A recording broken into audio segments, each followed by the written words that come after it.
So if you're a beginner golfer, it all starts with our fundamentals of grip, stance, posture, and alignment. Turn, shift, lift. Boom, right here. First, as far as the grip, it is one of the most important fundamentals because it is your only connection to the club.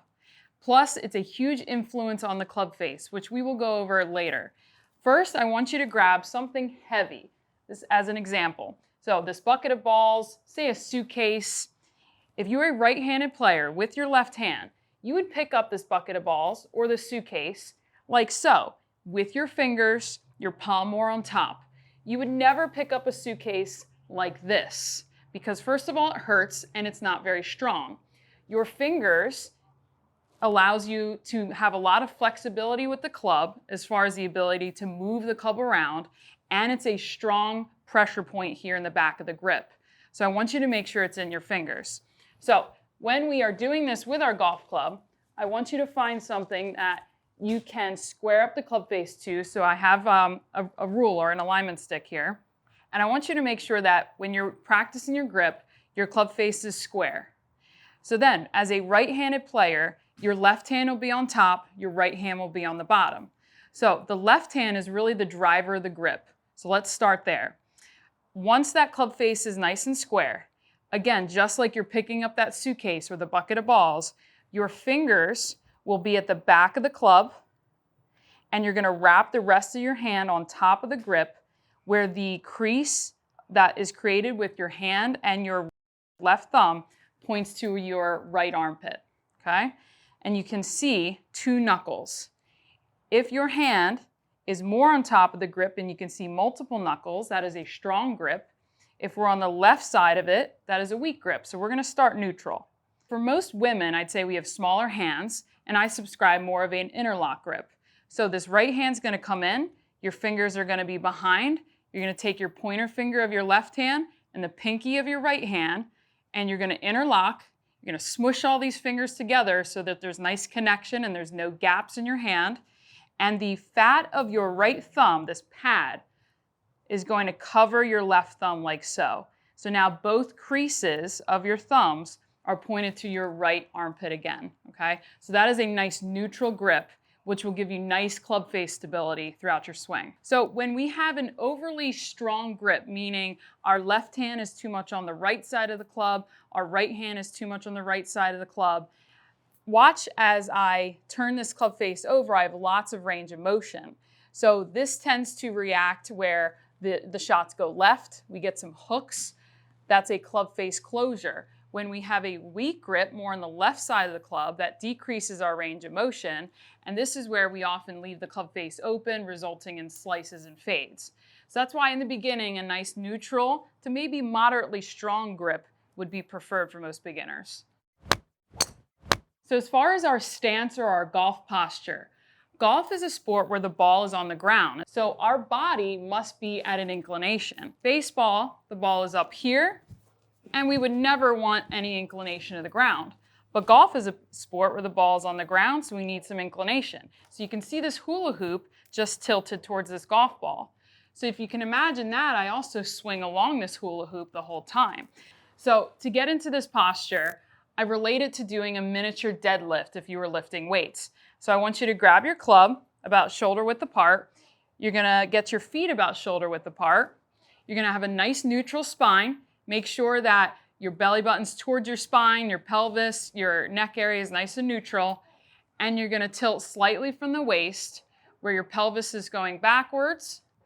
Your spine is nice and neutral. We don't want any type of excessive curvature because that's not great for the spine and the back. And this is how you're going to get into your inclination. Then very soft knee flex from there. Then from there you can drop that club, and your arms should drop under your shoulders for an iron. The longer the club, the more reach you're going to have. But for most of your mid-irons, your arms are going to drop right under your shoulders. As far as ball position, I'm going to show you a little system that you can implement. So I'm going to line up 4 golf balls across from my left heel.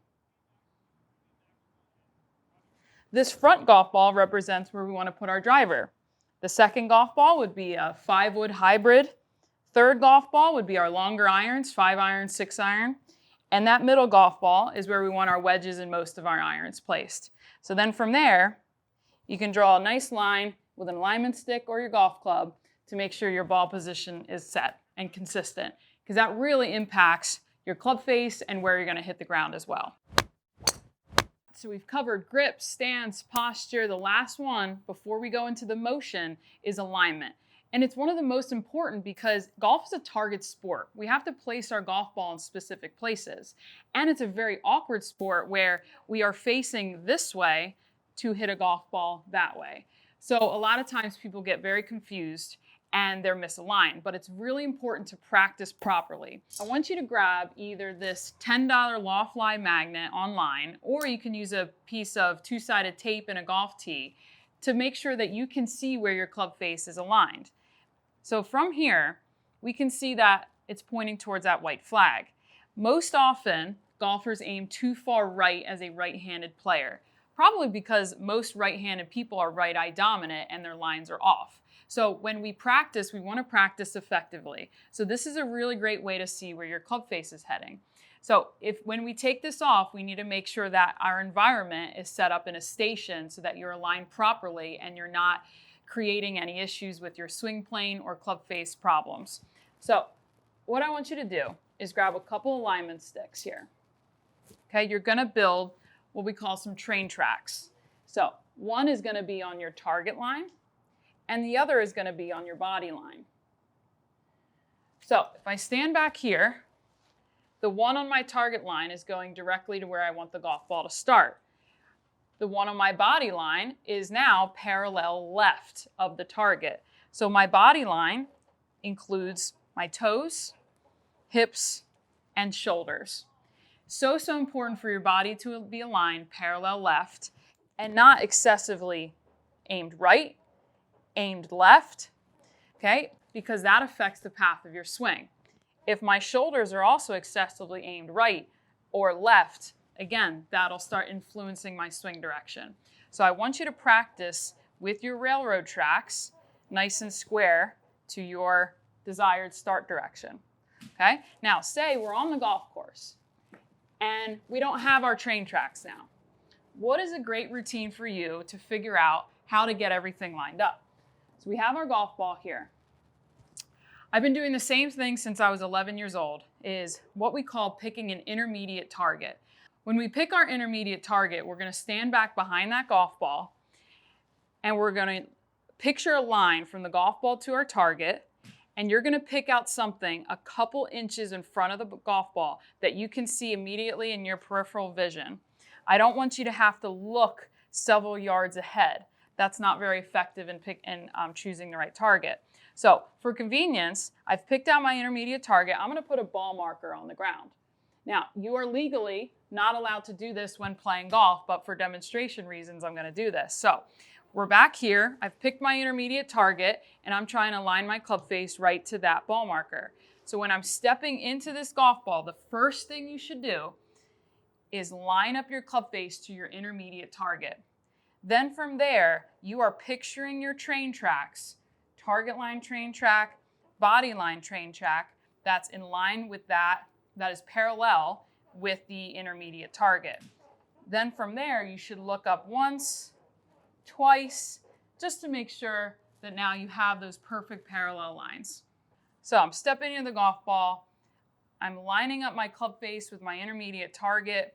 I'm getting to my nice posture, ball position. I'm looking up once, twice, and now we're firing. The goal is to hit over that intermediate target so the club face is nice and square and your golf ball is traveling towards the target. So now we've gone over grip, stance, posture, and alignment. The final fundamental is the actual motion of the golf swing. And I'm going to make this as simple as possible.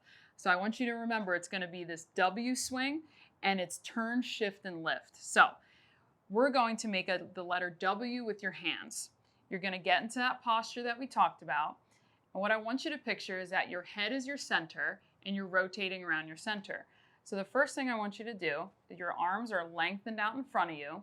I want you to simply just turn to your right, keeping your head nice and steady. So what I did was I turned the buttons of my shirt, my belly button to my right. My arms are still lengthened, okay? So that would be the beginning parts of your backswing. So we turn. Then in our downswing, here's our shift. We're slightly shifting our pressure, our body weight to our front foot. This will allow us to hit the golf ball first and then the ground. Then the third part is the lift. So the lift refers to my pelvis extending, my spine extending slightly through the golf ball, where my chest is back, pelvis is forward, my arms are lengthened, and I'm off my back foot. You can see that back foot is on the toe. You can see the bottom of your shoe, and you've turned forward. So now, practice just your turn. Here's my turn. Practice turn and then a shift. Turn and then a shift. Then start to make it a flow. Turn, shift, lift. Turn, shift, lift. Something you can easily do at home, in the gym, before you start hitting golf balls. Really simple way of thinking about the motion of the golf swing. So then, let's add a golf club. With our turn, shift, lift, the only goal I'm going to add is you need to bruise the turf with the bottom of your club. So, pretend it's our W, but it's not. It's our nice neutral grip. You're going to turn. So nothing has changed, right? I just might have the stick in my hands now, but my head is centered. My arms are lengthened. I have turned to my right. So here's my turn, then here's my shift. Turn, shift. Now we're going to add the third piece. Turn, shift, lift. Okay, so again, pelvis is forward, right foot is back, arms are lengthened. So then when you get to the driving range, or you're in your backyard and you have some grass to work with, I want you to bruise the turf. So you're going to hear this sound. Turn, shift, lift. Okay, I hit the ground. Turn, shift, lift. Okay, I hit the ground. So this is practicing the impact area, the most important part of the golf swing. Plus, it's a miniature golf swing, making your success rate a lot higher. I don't want you to fail too much when you get to the golf course at first. If you fail too much, you're going to get frustrated. You're not learning.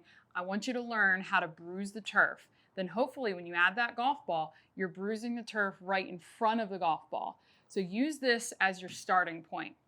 Step 2, I'm going to add a letter of the alphabet. I'm going to add the letter L.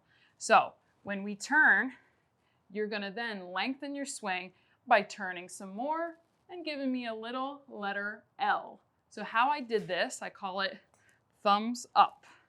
So we're going to turn, thumbs up, then again, shift, lift, another letter L on the front side, okay?